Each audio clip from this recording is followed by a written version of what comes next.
When I don't belong, oh, you say I am yours, and I believe.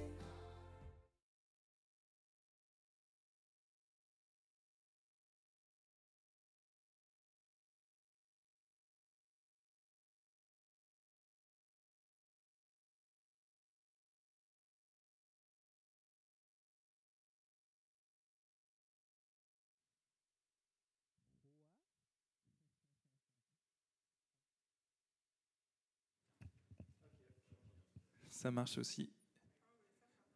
Yes. Ouais, je me disais bien que je m'entendais pas très fort en fait. Alors, oui, ça me fait toujours plaisir de venir à ICF Lausanne. Et aujourd'hui, j'ai un message pour vous qui est en lien avec le temps de l'Avent qu'on est en train de vivre. Donc, j'espère que vous aussi, vous êtes dans cette préparation, cette attente de Noël. Nous, à la maison, c'est le genre de la maison, en tout cas, de commencer à mettre la déco et tout, commencer déjà à la fin du mois de novembre à écouter la musique de Noël. Parce qu'on s'est retenu depuis septembre, quoi. Non, on est très Noël. Et il y a un truc à Noël, c'est l'histoire de Marie, de Jésus et tout ça. Et ce que je vous propose de faire, c'est que on se rafraîchisse la mémoire, qu'on replonge dans ce texte avec des yeux nouveaux. J'ai envie de vous parler de Marie comme on n'en parle pas beaucoup en tant que protestant. Elle nous inquiète un peu, Marie, hein, parce que c'est un peu catholique. Hein? Non, vous êtes d'accord quand je vais parler de la Marie, la mère de Dieu. C'est aussi la mère de l'Église, la première croyante. Et puis là, tout de suite, il y a Steph qui me regarde et fais gaffe. Non, j'ai envie qu'on récupère en fait ce personnage de Marie parce qu'il est vraiment important dans le Nouveau Testament. Je vous propose de prendre avec moi l'évangile de Luc au chapitre 1. Et je vais commencer à lire à partir du verset 26. Donc je vais lire un long morceau de Bible. L'idée, c'est qu'on puisse venir ensemble devant ce texte et le redécouvrir ensemble. Donc, Saint-Esprit, on t'invite à éclairer notre lecture de ta parole. Le 6e du mois, l'ange Gabriel fut envoyé par Dieu dans une ville de Galilée du nom de Nazareth, à une jeune fille accordée en mariage à un homme nommé Joseph, de la famille de David. Cette jeune fille s'appelait Marie. L'ange entra auprès d'elle et lui dit « Sois joyeuse, toi qui as la faveur de Dieu, car le Seigneur est avec toi. » À ces mots, elle fut très troublée et elle se demandait ce que pouvait signifier cette salutation. L'ange lui dit « Sois sans crainte, Marie, car tu as trouvé grâce auprès de Dieu.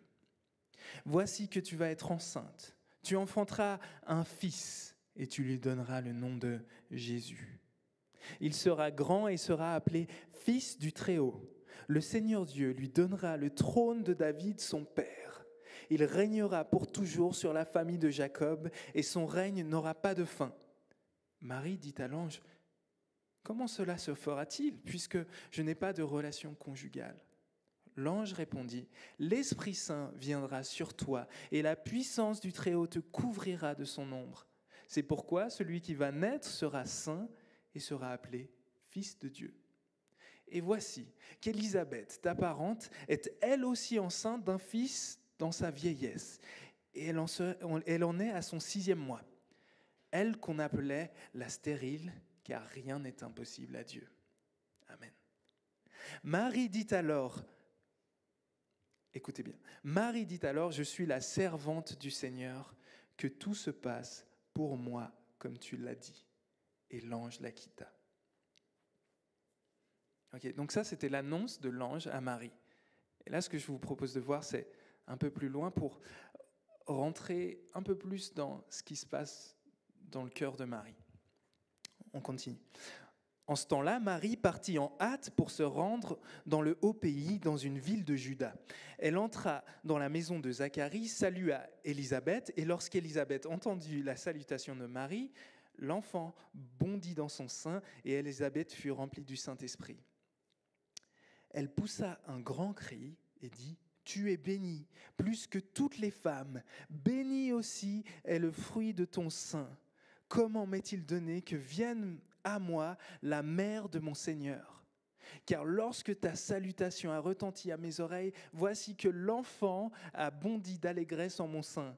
Bienheureuse celle qui a cru ce qui lui a été dit de la part du Seigneur s'accomplira. » Alors Marie dit « Mon âme exalte le Seigneur et mon esprit est rempli d'allégresse à cause de Dieu mon Sauveur, parce qu'il a porté son regard sur son humble servante. Oui, désormais toutes les générations me proclameront bienheureuse, parce que le Puissant a fait pour moi de grandes choses. Ô saint est son nom.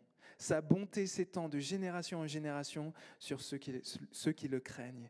Il est intervenu de toute la force de son bras. Il a dispersé les hommes à la pensée orgueilleuse. Il a jeté les puissants à bas de leur trône. Il a élevé les humbles, les affamés. Il les a comblés de biens et les riches, il les a renvoyés les mains vides. Il est venu en aide à Israël, son serviteur, en souvenir de sa bonté, comme il l'avait dit en faveur d'Abraham et de sa descendance pour toujours. Ok. Bon, je ne sais pas ce que ça te fait de lire ce texte une nouvelle fois. C'est un texte qu'on connaît, c'est une histoire qu'on connaît. On a un ange qui vient vers Marie, qui lui dit, voilà, tu seras enceinte de Dieu. Bon. Mais si on est attentif à ce texte, si on est attentif à ce que Luc est en train de faire, parce que c'est le début du livre, il est en train d'essayer de montrer quelque chose, de montrer à travers toutes les références qu'il fait dans ce texte, il essaie de montrer qu'il y a un grand récit qui vient avant ce récit. Il y a une grande histoire qui vient avant cette histoire. Et comme on n'a pas le temps de faire une longue étude biblique en quelques minutes, je vais te proposer 3 personnages bibliques qui sont dans l'arrière-plan de ce passage et sans lesquels ce sera très difficile de comprendre ce passage. Je ne sais pas quel personnage biblique te viennent à l'esprit quand tu lis ce passage, mais je t'en propose 3 et qui vont éclairer en fait ce que Luc essaye de faire. Le premier, je te propose de voir, c'est Ève. Vous vous rappelez de l'histoire du jardin d'Éden, Adam et Ève. Ce que nous dit le texte de la Genèse, c'est que Ève, qui est ce personnage qui vient montrer un peu la tragédie de ce que c'est d'être un humain dans ce monde, c'est qu'on est jeté hors du jardin. Il y a une malédiction qui est prononcée sur elle. Vous vous rappelez ? Elle va souffrir dans la douleur de l'enfantement. Et ici, dans notre passage, on a quelqu'un qui est béni plus que toute autre femme, et aussi béni est le fruit de son sein. Qu'est-ce que ça veut dire ? On a quelqu'un qui vient comme au bout de l'histoire. L'histoire a commencé avec une femme qui allait souffrir de l'accouchement, et puis l'histoire doit être complétée par l'enfant béni de l'accouchement. Vous voyez ce qui se passe en fait. Luc, il est en train de dire, il y a le dénouement de la grande histoire qui est en train de se jouer ici.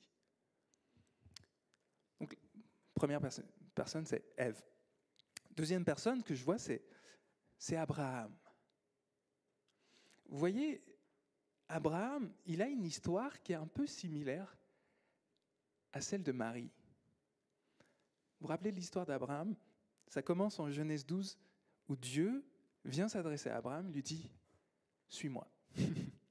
tu vas quitter ta famille, tu vas quitter ce que tu connais, tu vas me faire confiance et tu vas aller dans le pays que je te montrerai.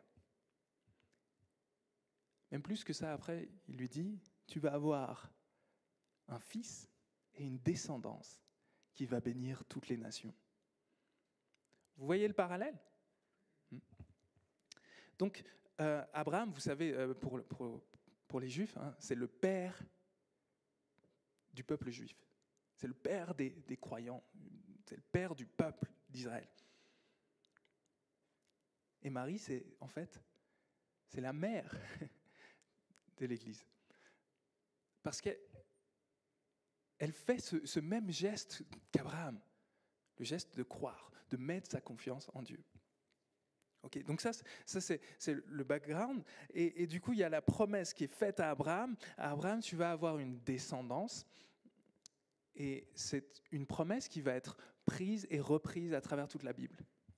Hein, vous savez pourquoi il y a autant de généalogies dans la Bible ? Ce matin à Genève, Adrien, il a prêché sur la généalogie de Jésus dans Matthieu 1. Tu te rends compte de commencer ton livre par une généalogie d'une page entière ? C'est pas très accrocheur. Je pense que tu publies ça maintenant. Je pense que la maison d'édition te dit non, ça va pas le faire. Pourquoi ils sont accros aux généalogies ?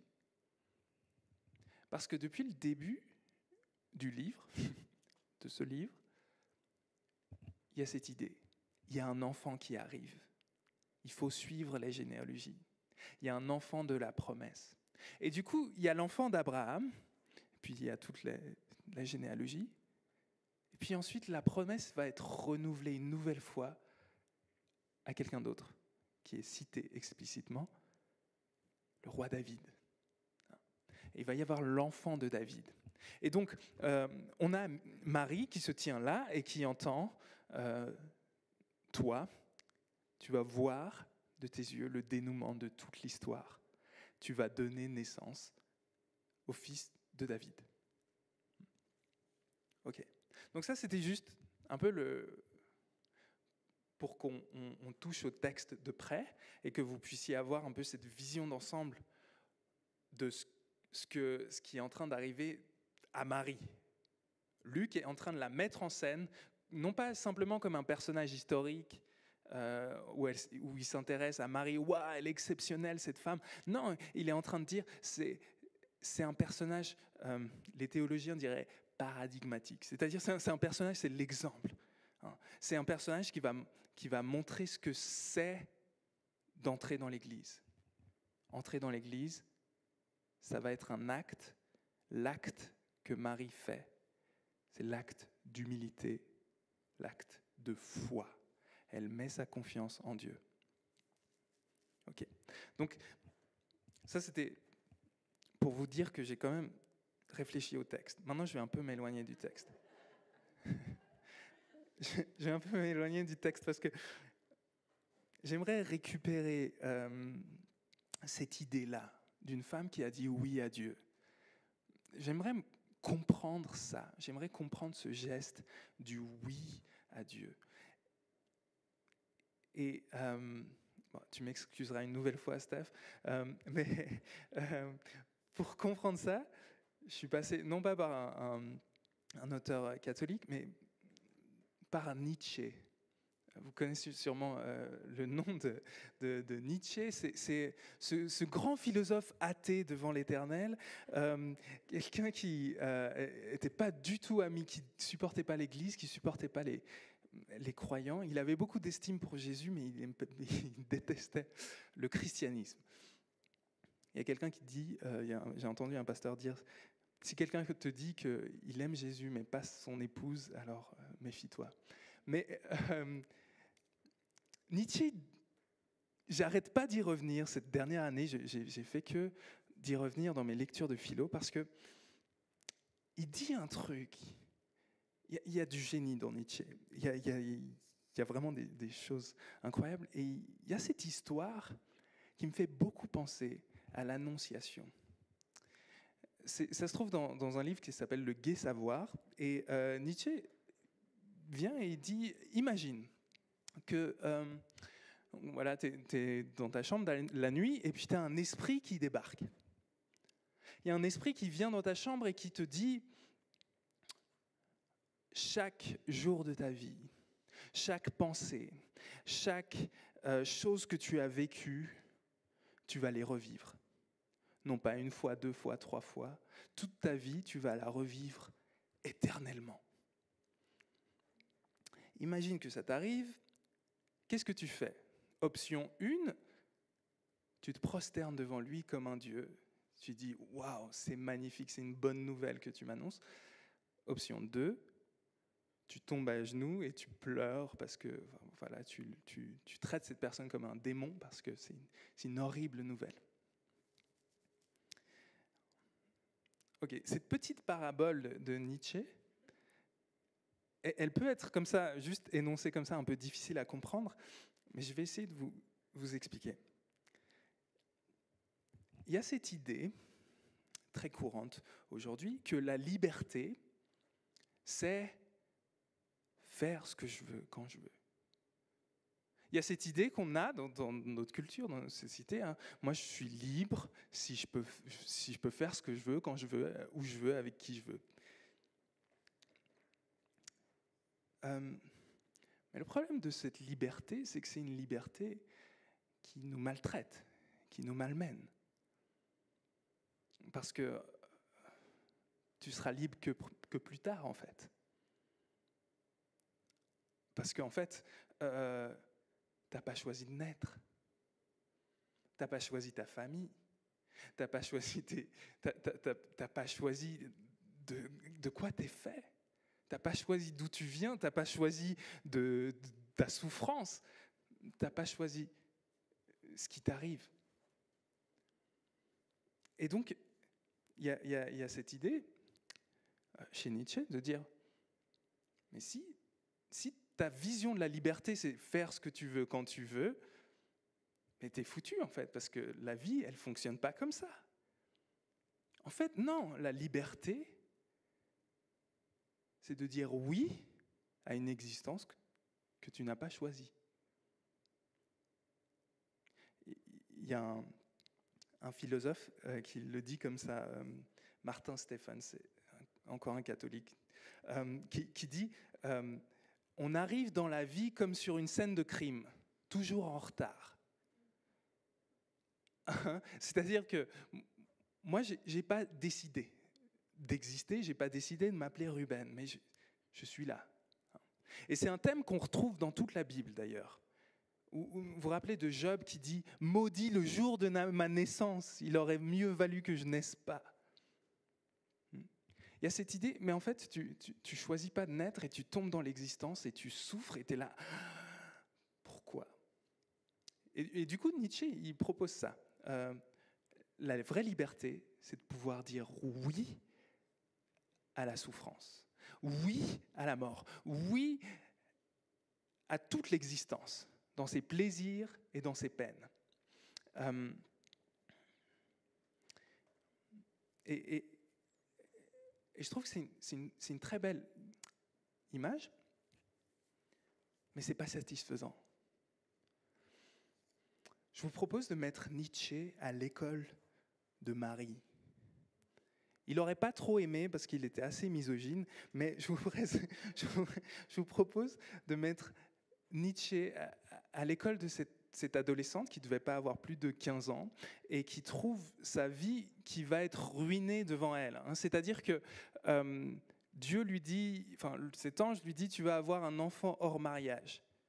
Ça veut dire que tu vas perdre toute crédibilité devant tes proches, tu vas perdre tous ces liens qui sont chers pour toi, tu vas souffrir d'être une marginale, tu vas souffrir de tout ça. Et en plus, voilà, ton fils il va mourir quand il est jeune.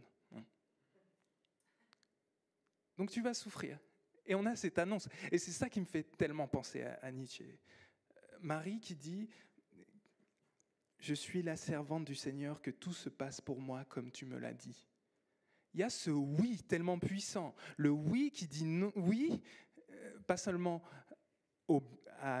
oui, Jésus veut ton bonheur, Jésus veut ton bien, Dieu t'aime. Mais oui à toute la souffrance que ça implique de suivre Jésus. Et je vous propose de mettre Nietzsche à l'école de Marie, parce qu'il y a un truc que Marie a dans ce passage qui manque aux philosophes.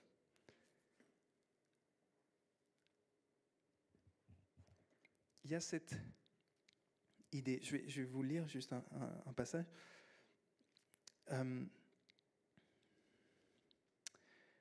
Mon âme exalte le Seigneur. Donc Marie dit ça au verset 46. Mon âme exalte le Seigneur et mon esprit s'est rempli d'allégresse à cause de Dieu, mon Sauveur, parce qu'il a porté son regard sur son humble servante. Il a porté son regard sur son humble servante. Je suis honoré que Dieu ait daigné me regarder. En fait, un truc qui est fondamental et vital dans ce passage, c'est que le passage reconnaît quelque chose que Nietzsche ne reconnaît pas. La Bible nous dit en fait qu'il y a quelque chose qui ruine le cœur humain. Et pour faire court, je vais l'appeler l'orgueil. Il y a l'orgueil qui ruine le cœur humain. L'orgueil qui ruine chacune de tes relations. L'orgueil qui fait que tu n'as pas envie de pardonner. L'orgueil qui fait que tu sens que tu es quand même la personne la plus importante de la salle. L'orgueil qui fait que tu vas te choisir toi en premier. L'orgueil qui fait que tu penses avoir raison avant même d'avoir commencé à discuter. Vous voyez ce genre de truc, hein, ça se vit dans la vie de tous les jours. Mais en fait, ça, c'est un poison qui a une racine très, très, très profonde en nous. Est-ce que le geste que Marie fait de dire « Je suis ta servante, je suis honoré que tu daignes me regarder », ce geste d'humilité-là, en fait, c'est la clé de la vie spirituelle. La foi humble de Marie, c'est la raison pour laquelle ce texte est écrit là. C'est la raison pour laquelle c'est le moyen d'entrer dans la vie chrétienne. Et c'est le moyen de vivre la vie chrétienne. Et je vais vous donner juste deux aspects de cette humilité de Marie. Premier aspect, c'est qu'elle reconnaît qu'elle a besoin d'aide. Vous voyez, le problème de notre conception de la vie, c'est que souvent, on part de cette idée que c'est moi qui vais dire oui à la vie. C'est moi qui, dans toute ma force, c'est moi qui vais amener ma volonté à faire ce que je dois faire et je suis capable de le faire. Cette idée-là, en fait, elle est bien profondément ancrée dans notre orgueil. Je suis capable de le faire. Et ce que Marie ne fait pas, c'est ça, précisément. Et c'est la raison pour laquelle Jésus, il va dire encore et encore, mais les prostituées et les collecteurs d'impôts vous précèdent dans le royaume de Dieu. C'est parce qu'en fait, il faut être dans cette situation d'être une faible personne. Nietzsche critique le christianisme, c'est la religion des faibles. Et moi, je dis, amen. Il faut être faible. Jésus dit, vous avez besoin. C'est les malades qui ont besoin d'un médecin. C'est parce que je suis faible que je suis là aujourd'hui. Moi, je mets ma foi en lui parce que j'ai besoin d'aide. Donc, c'est le premier pas de Marie, c'est de dire, j'ai besoin d'aide. J'y arrive pas, je ne peux pas le faire, je ne mérite pas. J'ai besoin d'aide. Et sans le « j'ai besoin d'aide », tu t'en sortiras pas. Mais donc, le deuxième aspect de ce « j'ai besoin d'aide », ou de ce pas d'humilité, c'est pas juste que Marie vient dire « Dieu, aide-moi à faire ce que je dois faire » ou « Dieu, aide-moi à faire ma vie ». Dieu, fais en sorte que mon mariage avec Joseph se passe bien. C'est pas ce qu'elle est en train faire là. Elle n'est pas en train de dire, Dieu, fais que ce ne soit pas trop la honte que je sois enceinte avant d'être mariée. Elle n'est pas en train de nous dire, Dieu arrange mes circonstances. Même si c'est une prière valable, hein, Jésus, il a dit, demandez à Dieu. Il a dit, donne-nous aujourd'hui notre pain de ce jour. Hein, tu peux prier pour tes circonstances. Mais avant ça, il y a que ton règne vienne et que ta volonté soit faite. Et ce que Marie est en train de faire, c'est de dire, non pas moi comme reine, comme souveraine de mon cœur, mais toi. Non pas moi comme maître de ma vie, mais toi. Et ça, c'est le geste d'humilité qui est en fait salvateur. C'est-à-dire que, en fait, tant que tu considères que ta vie, que c'est toi qui es au contrôle de ta vie, Dieu, il est là, en fait, c'est ton assistant personnel un peu. C'est lui qui vient te donner des coups de main quand tu en as besoin. Mais au fond, ta vie, elle est pour toi. Tant que tu es dans ce mode de vie-là, tu ne vas jamais expérimenter ce que Marie vit. Elle dit, c'est à quel verset ? Mon cœur est rempli d'allégresse. Tu ne vas jamais vivre la joie parfaite de Marie tant que, en fait, ta joie ou ta liberté, elle est comprise dans tes propres termes. La réalité, c'est que tu es un très mauvais roi et tu es une très mauvaise reine. Et c'est pour ça que le message de la Bible, il n'est pas très bien accueilli la plupart du temps. C'est que ça commence par dire « tu es mauvais ». Et Marie reconnaît « je ne suis pas bien ». Dieu est bon, mais moi je suis mauvais. Et c'est ce premier constat, je suis un mauvais roi, je suis un mauvais gestionnaire de ma vie, je suis mauvais. Et la bonne nouvelle, c'est je suis mauvais, mais je suis aimé. Je suis encore pire que ce que je pense, mais je suis aimé au-delà de tous mes rêves. Et donc, ça implique que notre conception de l'existence chrétienne, elle va être un peu différente de la conception que les gens ont de leur propre vie. Si toi, tu es un disciple de Jésus, tu verras que, en fait, tu vas être mené à faire des choix un peu différents, un peu, parfois même irrationnels. Moi, je connais des gens qui avaient une grande maison, qui sont déménagés dans un studio pour permettre à leur fils et à sa famille de rentrer dans son appel. C'est-à-dire, je connais des gens qui ont déménagé d'une super maison dans un studio pour permettre à leur enfant de vivre quelque chose avec Dieu. C'est pas rationnel, ça. C'est pas que leur fils était dans le besoin, il n'avait pas de maison, il avait une maison. Il y a des gens qui choisissent de prendre un appartement plus petit pour pouvoir donner plus. T'imagines ça ? Tu vois ton loyer mensuel ? Tu te dis, je vais économiser, allez, disons 300-400 balles de loyer en prenant un appartement d'une pièce de moins, juste pour pouvoir donner ça. C'est irrationnel. Les gens te disent, mais si tu es généreux, sois généreux de ton surplus. Mais quand c'est Dieu qui est aux commandes, tu vas faire des trucs qui ne sont pas directement rationnels.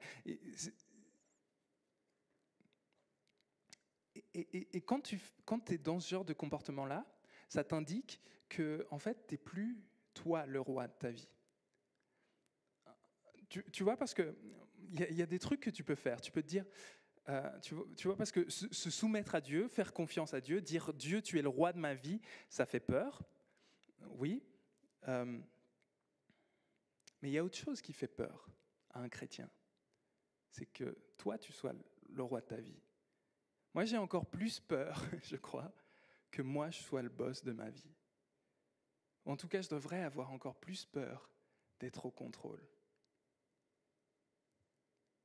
Et tant que tu es juste dans un rapport à Dieu où tu te dis, Seigneur, je vais me soumettre à toi et je vais dormir plus, je vais boire plus d'eau, je vais boire moins d'alcool, je vais moins sortir. Tu es toujours en fait simplement en train de tourner autour de toi, de te dire, Dieu c'est juste ton coach personnel, là. Ton coach de vie, ton coach de santé. Mais là, ce que Marie est en train de vivre, c'est dire non, je suis ta servante. Prends le centre. Ok. Donc, voilà ma méditation sur le oui de Marie. Le fait de dire oui à Dieu. Et j'aimerais qu'on finisse, je vais introduire une prière qui va s'afficher à l'écran tout à l'heure pour qu'on puisse la méditer ensemble. Et en gros, j'aimerais vous proposer qu'on prenne un moment dans la présence de Dieu où on constate, ok, je suis aimé encore au-delà de toutes mes espérances, mais en même temps, mon problème, c'est que je m'agrippe au pouvoir dans ma vie. Alors, la proposition que je vous fais, et si on prenait un temps où on arrêtait de s'agripper au pouvoir dans notre vie, si on invitait Jésus à peut-être prendre plus de place, à peut-être nous montrer comment on peut lui faire de la place, comment on peut l'inviter à la royauté. Je vous propose de lire cette prière, une prière qui a été écrite par John Wesley pour parler de ça, de l'abandon à Dieu. Je le lis avec vous. Je ne m'appartiens plus, mais je t'appartiens. Fais de moi ce que tu désires. Place-moi avec qui tu veux. Mène-moi à l'action. Mène-moi à la souffrance. Que je sois utile pour toi ou que je sois inutile pour toi, que je sois élevé pour toi ou que je sois abaissé pour toi. Que je sois rempli, que je sois vide, que je possède tout, que je ne possède rien. Je soumets librement et de tout mon cœur toute chose à ton bon plaisir, à ta disposition. Et maintenant, ô Dieu glorieux et béni, Père, Fils et Saint-Esprit, tu es à moi et je suis à toi. Qu'il en soit ainsi. Et l'alliance que j'ai contractée sur la terre, qu'elle soit ratifiée dans les cieux. Amen. Je vous laisse avec ça. On a un Dieu qui est bon. C'est pas une mauvaise nouvelle d'abandonner la royauté à Dieu. Parce que Dieu a été jusqu'à la croix pour nous montrer que lui, il est vraiment bienveillant. C'est un meilleur roi que toi et moi.